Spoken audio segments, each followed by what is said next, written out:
Thank you, Charlie. Um, the quote you used was slightly different than the standard one I remember. Zen Master Sung San would always make slight variations, and the one that I remember is, "I hope you only go straight, don't know, which is clear like space.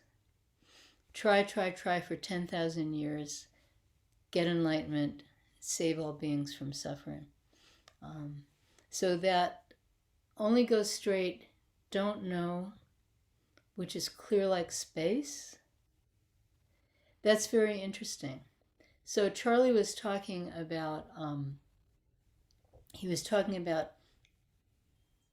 arguing with people you think are wrong, and this don't know mind doesn't check whether somebody is right or wrong. This don't know mind is completely open.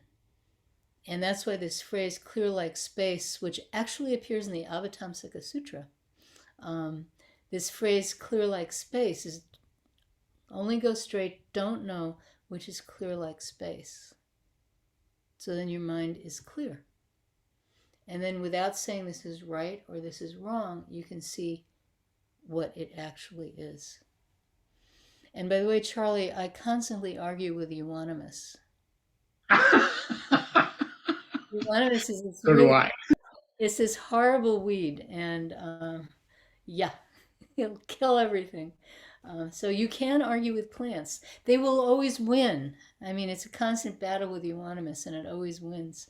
But, anyway. Are there any questions from your minds, which are clear like space? Are there any questions?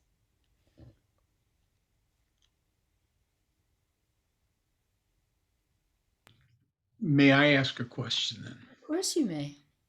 Because as I say, I I really get confounded, and I fall into this trap all the time. Where um, something confrontational comes up, and the and I bite the hook more often than not. But I'm learning to get better at this, and it's working better. And I've learned a great deal about this from you, so you can respond to this. But what kind of response do you find is in general something that we can rely on when we're conflicted like that, and we bite that hook that someone says, right and wrong hook. It's the right and wrong hook. Yeah, so there's no general, there's only specific. And the more you notice what you've done, and the more you notice what harm it causes, then the more likely that the next time you won't do it. So I used to be a chain smoker. I started smoking when I was 17 because I gained the freshman 40 pounds, not the freshman 15 pounds. I went from I guess a size 10 or something to a size 16. Just boom, you know, in a few months. And so I had to lose weight. And this was a very, very, very long time ago. This would have been in the spring of 1963. That's how old I am. Okay? It was a really long time ago. Some of your parents might not have been born. Well, that's an exaggeration. But anyway, so I was a chain smoker and I would smoke. So I started smoking to lose weight and it worked. And I was smoking 2.5 packs a day. And I did that for about 2 years. And then it was really clear that, the Surgeon General's report came out. I mean, when I was smoking, you'd go into a movie theater and you'd smoke, and it was sexy. Humphrey Bogart and all that stuff, and whatever her name was, the great actress who played and married him and everything. Anyway, so all of a sudden it became very clear that smoking was a really bad thing to do. And so the way I stopped smoking, there was this national smoking test on television, and you answered this multiple choice questions, and at the end they said, well, if your answers were like this, then you do this and this and this. And so it turned out I was someone who did not actually enjoy smoking, but I had an addictive personality that I liked to be addicted to things. And I was addicted to nicotine. And so, what they advised me to do, and this is answering your question, Charlie, what they advised me to do is set a date like a month or two in the future. So I did. And before that date, just continue smoking as usual, which meant as soon as I woke up, before I even got out of bed, just continue smoking as usual. But every time you lit a cigarette, you were supposed to really pay attention to what it felt like. Really pay attention to the taste. Really pay attention to, how the smoke was reacting with your mouth tissues and your throat tissues, as far as you could trace that. Pay attention to your breathing. Pay attention to these things. And of course, what I discovered was I did not like the taste of cigarette smoke, and that it kind of felt scratchy and itchy and very unpleasant, and that maybe my breathing wasn't so good. And then on the appointed day, you were supposed to just throw them out. Just boom. Just wake up in the morning and you're ready to grab that cigarette and just throw them out. That's what I did. That's a very good way to live our lives. Just like you said, Charlie, you do something and you react. You're reactive to something. And you're not proud of what you did. And you realize instantly that was not the right thing to do. Well, you can try to justify yourself, but you know better, right? We all practice Zen. We know better than that. We understand this don't know mind. The validity of this don't know mind as opposed to this other mind that is always checking, and making judgments and being reactive. And so we can watch ourselves being reactive. Unfortunately, there's no date in the future where you can throw that reactive mind away and not go to the store and buy another reactive mind. It doesn't work that way. That reactive mind, it's always sitting there, waiting. Okay, is it my chance? Can I do this? But the more that we pay attention to what we've actually done and to how it's affected the people around us, and the more we pay attention to that moment where the hook is sitting there and we go towards it and boom, we grab it, the more we pay attention to that mechanism, and it's not anything you can put in words. It's just like, when we're practicing and our thoughts arise and we see the mechanism by which our thoughts arise, which cannot be put in words, but we see how that happens. And you see how that happens, how you go towards that hook, how you bite on that hook. You see that. And then gradually it will lose its power. So you just have to pay attention. And it will not be instantaneous and will not be something that, for the rest of your life will never happen. But less and less and less and less. And maybe, not just you, Charlie, but maybe all of us, when we see ourselves behaving in a way that we recognize causes damage, maybe we can apologize. Maybe we can say, I know what I did. I should not have done that. I'm really sorry. That can go a long way also in healing things. So I don't know what it is you did. I'm not going to ask what you did, but if it's a situation in which an apology is called for, I encourage people to do that. I'm really a great fan of apologizing. I sometimes apologize when I don't need to. I'm always writing those emails. I'm so sorry for that typo, right? But it helps.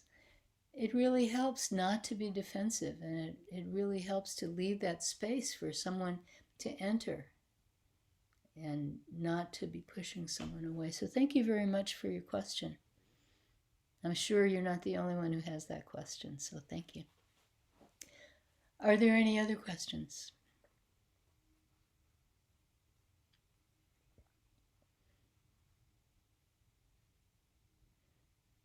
I have a Liz. question. Yeah. Yes. And so, a lot of times in the back of my mind, when the issue comes up of there is no right, there is no wrong, you let it go. I think, but there is, and I can go through things that have happened or that was wrong, you know. But it has occurred to me that really what it's talking about is not so much something that's happened or an opinion that somebody may express. Like what I say is nobody has a right to be a racist. I hear people who say we have the right to your opinion. I don't know. I don't know if you have a right to your opinion or not. Some of the opinions, are just wrong. But really, it's more about if I'm thinking that, oh, that's just wrong, then I don't know what to do. And I think that's one of the things in this school of Zen that I find much different and refreshing is that everything is pointing to, okay, what do you do? So something happens in front of you. What do you do? Mm-hmm. And if you're saying this is wrong, this is right, or you're wrong and I'm right, then you really don't know what to do because your mind isn't really clear like space. So it's not really saying, or is it really saying there really is no right and wrong? That there just absolutely is no right or wrong. It comes down to what are you going to do? So I don't know. right, Does that make sense? What my question is really? yeah, right and wrong are very interesting words because in the name of something that's right, you can do terrible damage. So rather than talk about right and wrong, you know, you're correct, this is not correct. I mean, there are certain things that are correct, like it's not a good idea to go around shooting people with a machine gun in a movie theater, you know. But it's not a question of that is right in the sense of answers in the back of a book or wrong in the sense of it doesn't match the answers in the back of the book. It's causing damage, it's increasing suffering. So the um, the litmus test isn't whether it's right and wrong. It's not whether we label it good or label it evil. It's does it cause damage or does it help alleviate suffering? So that puts a different spin on it. So then it's not a question of, you have a column of everything that's right and a column of everything that's wrong. Because people do awful things in the belief that they're right and that another person is wrong. And if we can give that up, and the question is, how are we helping or how are we hurting? That changes the way we look at it. You give this example of someone who you said no one has a right, using that in a different way, no one has a right to be a racist. And you're correct. But racist people don't understand that they're racist. So if you say you have no right to be a racist, they'll explain to you that they're actually not racist. It's just that all the green people that they've ever known have, killed their babies and eaten cats. You know, they'll make up all these stories about the people they're racist about and justify their racism that way. So saying you are racist, that you are wrong, that doesn't help the situation very well. I mean, you have to stand up at times. You absolutely stand up and say, that I can't accept that. That goes against my experience. Somebody says something anti Semitic around me, I'm going to say, hey, I'm Jewish, unless it's going to threaten my life, then I'll disappear, come again another day. But, the thing where you label someone, you put them in a box, you say, you're no good, even when there are people who seem to be absolutely terrible, you have to believe, you don't have to believe, but it helps to believe that everyone has this Buddha nature, and you speak to that Buddha nature. There were all these wonderful stories about, like, there was this guy who was the son of some really leading, like, Ku Klux Klansmen, except they'd remodeled themselves in the 20th century. And he was this kid, and he was like the shining light. He'd gone to all the like racist, kids camps and stuff, and he would give racist speeches and stuff. And then he went to college. And the kids in his dorm, I think I'm telling this story right. It might have been his dorm, it might not have been his dorm mates, but a bunch of students decided to be nice to this guy. And instead of denouncing him as a racist, they would just invite him to dinner. And there were Jewish kids there. I think there were black kids there. They were people that he was constantly denouncing them, and they were just nice to him. They kind of love bombed him. And then he changed. And he became this militant anti-racist. He became this guy of denouncing his childhood, denouncing these ideals he'd grown up with, and just completely changed. And like, no, I'm going to, help these people that I used to denounce, and I'm going to denounce the kind of denouncing that I used to do. I'm going to speak out against racism. It was very interesting. And then there was another guy who was a neo-Nazi up in Nebraska. And something happened where he got really sick or something, and the local rabbi sort of took care of him. Local rabbi and his wife, who actually turns out to be a friend of mine. They got divorced, but now she's down in Lawrence. And they kind of befriended this guy. And over the years, they were nice to him, and no one else was nice to him. He ended up converting to Judaism, So it's like, if you believe in people, sometimes you can really, no, not always, not always, but you have to believe in people, even when they seem absolutely awful. A certain part of you has to believe in them, which is not saying that you tell them that everything they did was correct. It's more like you have this strong center, and you believe in yourself, and you believe in all beings' intrinsic Buddha nature, and then you kind of speak to that part of that person. And I'm making it sound very easy. I mean, you're sitting there around the table with your racist relatives, if you have racist relatives, and they're saying these obnoxious things. And, how do you deal with that? It's really hard. It's not easy. It's not easy. I mean, I had an uncle who I dearly loved, and at the end of his life, we were visiting him, and he started saying these racist things about Palestinians, and our jaws just dropped. And we just kept saying, no, that's not true. No, that's not true. No, that's not true. And he's like, I know it's true. I saw it. You couldn't have seen it because it's not true, And what do you do? What do you do? All we could do is stand our ground and say, we don't believe that. And he wasn't going to, agree with us. And there you have it, this man I really loved. So it's not easy. It's not easy.